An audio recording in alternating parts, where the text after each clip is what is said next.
En este tema hablaremos de un proceso llamado disociación, que si bien no es algo que solo ocurre en ácidos o bases, es importante que lo conozcamos para poder entender mejor la fórmula química de cualquier compuesto. La disociación química es el proceso mediante el cual un compuesto químico se divide en iones, es decir, se ioniza al ser disuelto en agua. ¿Qué pasa aquí? Que todo compuesto químico que esté formado por enlaces eléctricamente débiles tiende a hidrolizarse. Si se quedaron igual, déjenme decirles qué es la hidrólisis. Hidrólisis viene del griego hidor, que quiere decir agua, y de lisis, que quiere decir ruptura. Así como la electrólisis se refiere a la ruptura de enlaces a causa de la corriente eléctrica, la hidrólisis se refiere a una ruptura de enlaces pero a causa de la reacción con el agua. Hay muchos compuestos químicos que son solubles en agua. ¿Qué quiere decir esto? Que se pueden disolver. Estos compuestos, como la mayoría de las sales binarias y muchas otras especies, deben tener al menos un enlace iónico o covalente polar con una considerable diferencia de electronegatividad, porque estos enlaces son débiles. A las moléculas de agua H2O les gusta atraer a otros átomos, y si estos no están unidos con una gran fuerza a sus respectivos compuestos, son vulnerables y son presas fáciles para las moléculas del agua. Ahora, no siempre las moléculas de agua se combinan con otros átomos, sino que lo que hacen es rodear a los átomos una vez que ya se encuentran separados de sus compuestos. El ejemplo más claro es la sal NaCl, cloruro de sodio. Vamos a ponerlo por aquí, NaCl. Esta sal es extremadamente soluble en agua, ustedes lo saben, y significa que si yo quiero o si yo agrego una pizca de sal en el agua y revuelvo, al poco tiempo ya no observo los granos de sal. Sin embargo, me puedo dar cuenta de que la sal ahí sigue en el agua. ¿Cómo? Pues probándola, porque ahora el sabor será salado. Lo que no vemos es que en el momento en el que la sal desaparece, entre comillas, sucede que las moléculas que habían en cada granito de sal o en cada cristal de sal ya se disociaron, es decir, se separaron en iones sodio y iones cloro. De esta manera se encuentran ya los átomos de sodio y de cloro separados. Alrededor de cada ion sodio y cloro habrán muchas moléculas de agua de esta forma, las cuales estarán cobijando a cada átomo de cloro y de sodio. Van a estar cobijándolos, van a estar protegiéndolos para que estas se mantengan separadas. Obviamente, para que el sodio y el cloro se puedan separar, se tuvo que romper el enlace simple que los unía, este enlace de aquí. Y este rompimiento se llama hidrólisis. Es decir, el agua rompió el enlace que unía a sodio y cloro, y entonces el cloruro de sodio se hidrolizó. Y la separación de los átomos del compuesto químico se llama disociación. Como les digo, esto ocurre con compuestos químicos que sean solubles en agua. Así que el azúcar podría ser otro ejemplo.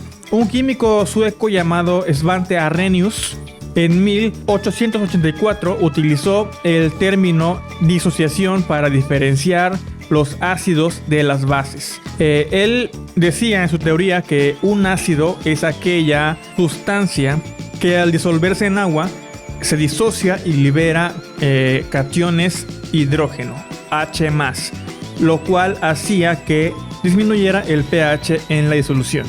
Mientras que una base, de acuerdo con Arrhenius, era una sustancia que al disolverse en agua liberaba aniones hidróxido, OH, lo cual hacía que el pH aumentara.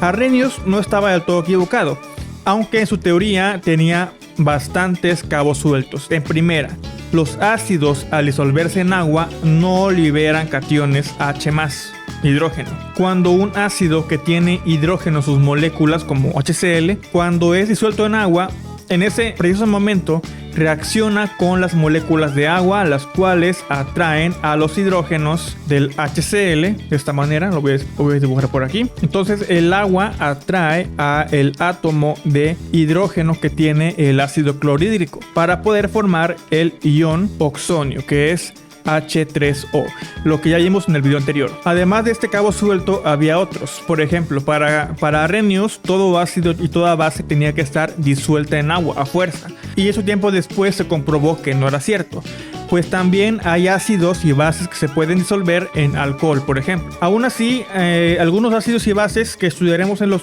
temas siguientes se consideran como ácidos y bases de Arrhenius. La teoría más aceptada es la teoría de Bronsted-Lowry. Ahí está el nombre, Bronsted-Lowry, y la veremos un poco más adelante. No quiero ahorita mencionar sobre ella porque no quiero saturarlos de información. Primero, lo que yo quiero es que aprendamos a describir una disociación mediante una ecuación química.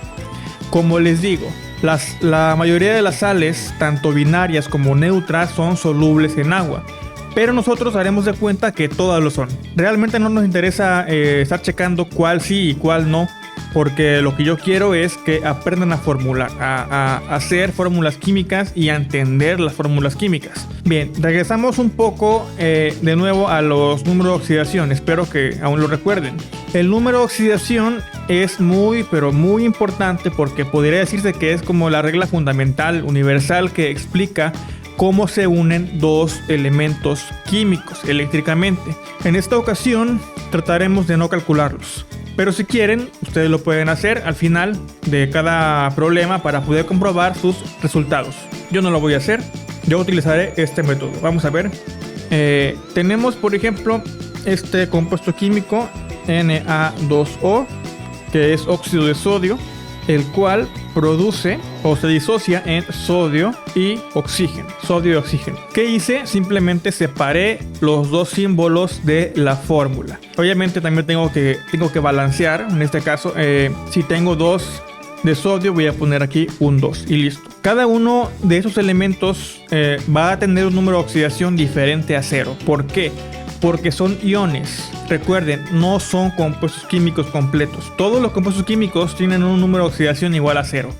Pero los iones están incompletos. O sea, les faltan electrones o les sobran. Así que vamos a ver qué número de oxidación tienen. El sodio trabaja con un número único de oxidación, el cual es +1, mientras que el oxígeno, siempre que esté a la derecha, va a ser -2. Esto fue fácil. Ahora, casi todas las reacciones de disociación son reversibles, es decir, los productos pueden recombinarse para formar lo que eran cuando estaban como reactivos. Por lo tanto, aquí tiene que ir una flecha doble, una punta a la derecha y otra punta a la izquierda. Eso se puede explicar con el ejemplo que les di en el video anterior, que si un vaso con agua y sal lo caliento durante un tiempo, se evapora el agua y los iones sodio y cloro se unen para volver a formar cloruro de sodio. Entonces, nosotros siempre pondremos las dos flechas aquí en medio, siempre, que quiere decir que produce en forma reversible. Ahora, voy a invertir esta reacción, dado que es lo mismo el orden en el que yo pongo los productos y los reactivos en una reacción reversible. Ya quedó así.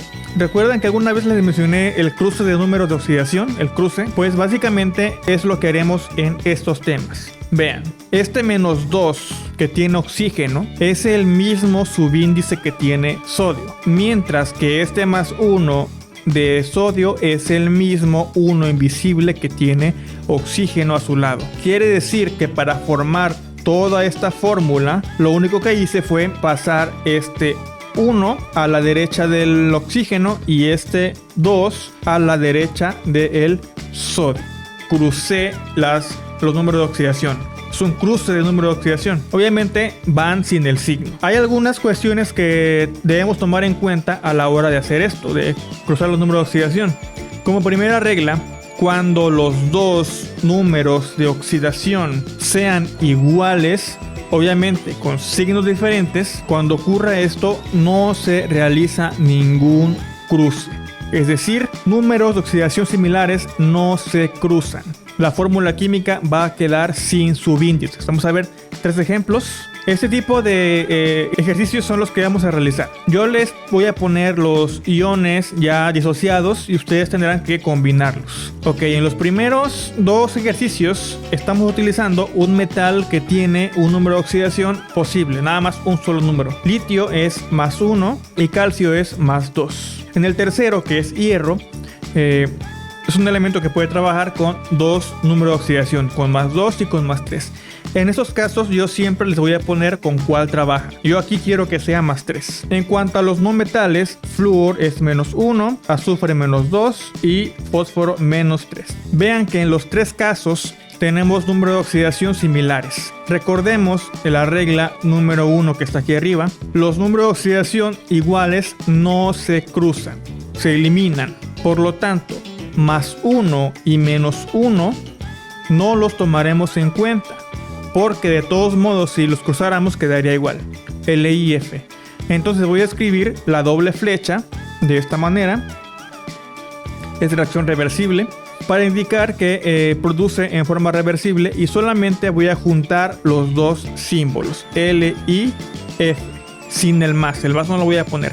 Este detalle es muy importante porque me he dado cuenta de que muchos lo que hacen es que en los productos ponen los 2 símbolos separados. Le ponen algo así, L y F. Le ponen como hasta 2 metros después del primer símbolo, y no, esto no es correcto.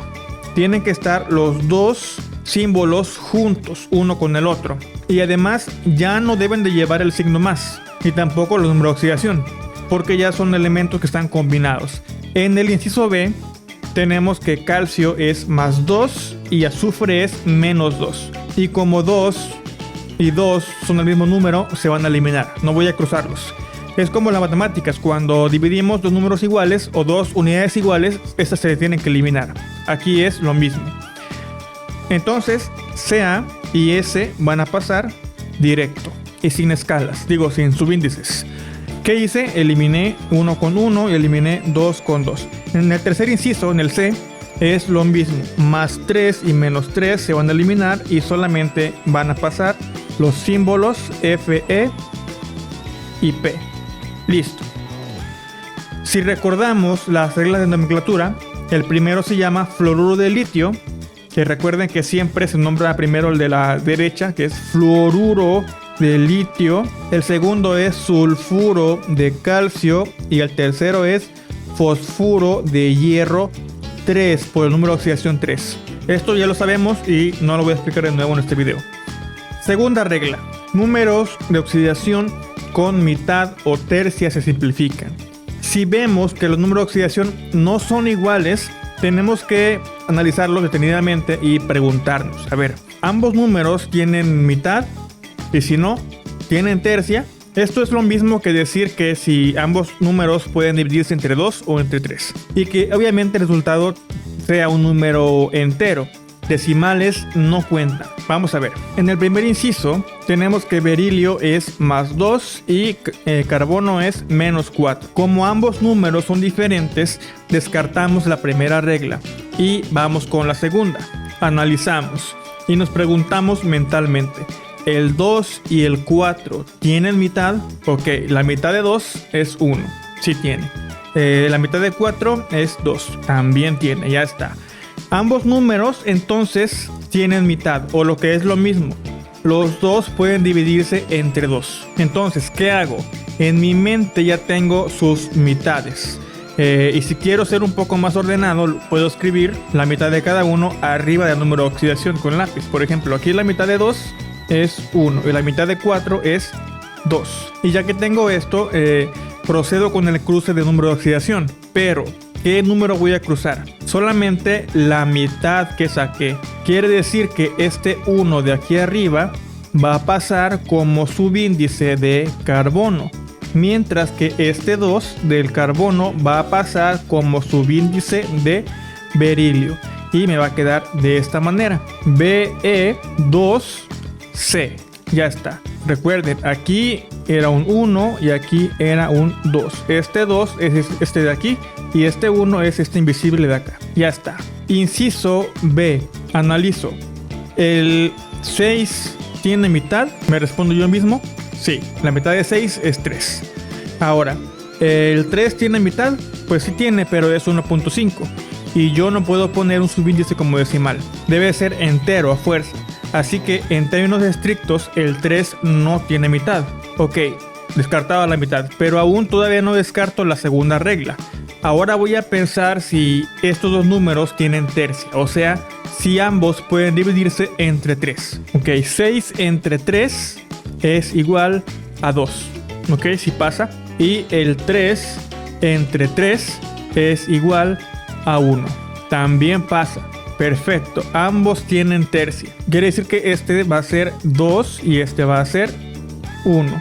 Y el resultado del subíndice que voy a poner va a ser que el 2 del cromo va a pasar como subíndice de nitrógeno y el 1 del nitrógeno pasa como subíndice de cromo. O simplemente se elimina porque es 1. El 1 no se pone. Entonces, recuerden que ambos tienen que tener la misma mitad. Es decir, no puede ser que uno tenga mitad y otro tenga tercia. No. Ambos tienen que tener mitad o ambos tienen que tener tercia. Entonces, me queda la fórmula de esta manera. Cromo 1 invisible, nitrógeno 2. Ya está mi fórmula hecha. Vamos con el inciso C. El 3 no tiene mitad. El 2 sí tiene. Pero ambos tienen que tener. Entonces me voy con la tercia. El 3 tiene tercia, pero el 2 no tiene tercia. Por lo tanto, la segunda regla no se cumple. ¿Qué voy a hacer entonces? Me paso a la tercera regla. Si las primeras dos reglas no se cumplen, entonces se van a cruzar los números de oxidación tal y como están. No se van a modificar. Es decir, que en este caso, el 3 de titanio va a pasar como subíndice de azufre. Mientras que el 2 de azufre va a pasar como subíndice de titanio. Me queda así: titanio 2, azufre 3. Y listo, ya tengo la fórmula química terminada. Mientras que en el último, vamos a ver, vanadio no tiene ni mitad ni tercia, ni tampoco tiene el 1. Por lo tanto, estos dos números se van a cruzar. Vanadio 1 invisible, cloro 5. El C se llama sulfuro de titanio 3 porque tiene un número de oxidación de 3. Y el D se llama cloruro de vanadio 5 porque tiene número de oxidación de 5. También se puede hacer al revés, obviamente, pero eso ustedes podrán hacerlo una vez que se acostumbren primero a estos ejercicios. Y por hoy es todo, pero en los próximos temas veremos todavía la disociación de algunos ácidos y bases, además de su nomenclatura. Saludos a todos y hasta la próxima.